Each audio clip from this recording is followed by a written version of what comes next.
नमस्कार, बहुत स्वागत है आपका विंध्या टाइम्स में। हाजिर हुए दोपहर तक की दो बड़ी खबरों को लेकर बात कर लेते हैं। पहली खबर की, जहां मध्य प्रदेश विधानसभा चुनावों के लिए अब एक सप्ताह से भी कम का समय बचा हुआ है, फिर भी प्रदेश में दल बदल का दौर थम नहीं रहा है। अब तक बीजेपी हो या फिर कांग्रेस, दोनों ही दलों के कई नेताओं ने पार्टी को अलविदा कह दिया है। ग्वालियर चंबल अंचल में बीजेपी को दूसरी बार बड़ा झटका लगा है। इसके पहले बीजेपी के प्रदेश मंत्री और पूर्व विधायक मदन कुशवाहा बीजेपी छोड़ कांग्रेस में शामिल हुए थे, तो बुधवार को बीजेपी के ही भीतरवार से पूर्व विधायक रहे विजेंद्र तिवारी लगभग अपने कार्यकर्ताओं के साथ कांग्रेस में शामिल हो गए।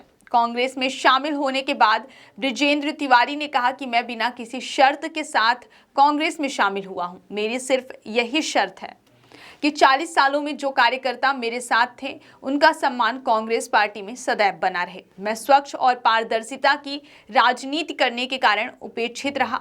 मुझे बीजेपी ने सच बोलने की सजा दी और उपेक्षित किया, इसलिए बीजेपी से मोह भंग हो गया है। अब मंच पर मध्य प्रदेश के पूर्व मुख्यमंत्री दिग्विजय सिंह जनसभा को संबोधित करने पहुंचे, तो उन्होंने विधायक ब्रजेश तिवारी को आश्वस्त किया कि उनका और उनके समर्थकों का पार्टी में बात करते हैं दूसरी बड़ी खबर की, जहां अशोकनगर जिले में ट्रक की टक्कर से बाइक सवार दो युवकों की मौत हो गई। ट्रक ने बाइक सवार दोनों युवकों को रौंद दिया। जैसे ही ट्रक के पहिए युवकों के पैर पर आए तो चालक ट्रक को वहीं पर खड़ा करके भाग गया। जैसे तैसे स्थानीय लोगों ने दोनों को बाहर निकाला और जिला अस्पताल लेकर पहुंचे, लेकिन दोनों की जान नहीं बच सकी। घटना बाईपास रोड स्थित रिलायंस पेट्रोल पंप के सामने रात करीब 12 बजे हुई। जोलन खिरिया निवासी जयपाल और गौतम मंडी में हम्माली का काम करते थे। हाल ही में यादव कॉलोनी में रहते थे। मृतक युवक के परिजनों ने बताया कि दोनों युवकों को अपने काम से पैसे लेने थे।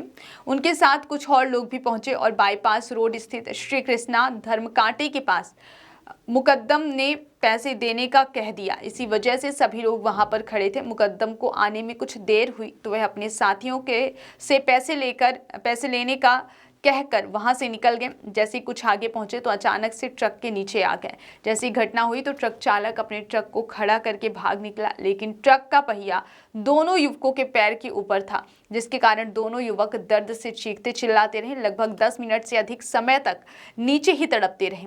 इस दौरान वहां से निकल रहे स्थानीय लोगों की भीड़ लग गई और आनन फानन में लोगों ने जैक लगाकर ट्रक को ऊंचा किया, जिसके बाद दोनों युवकों को बाहर निकाल सके, लेकिन दोनों के पैर बुरी तरह से टूट चुके थे। काफी खून भी बह चुका था। घटना से कुछ दूर युवकों के साथी भी खड़े थे, वह भी तुरंत मौके पर पहुंच गए। वहां से निकल रहे ऑटो से दोनों को जिला अस्पताल लेकर पहुंचे, लेकिन पहुंचते ही एक युवक जयपाल को डॉक्टरों ने मृत घोषित कर दिया, जबकि दूसरे युवक गौतम को कुछ देर तक उपचार चलता रहा, जिसके बाद रात के समय उसकी भी मौत हो गई।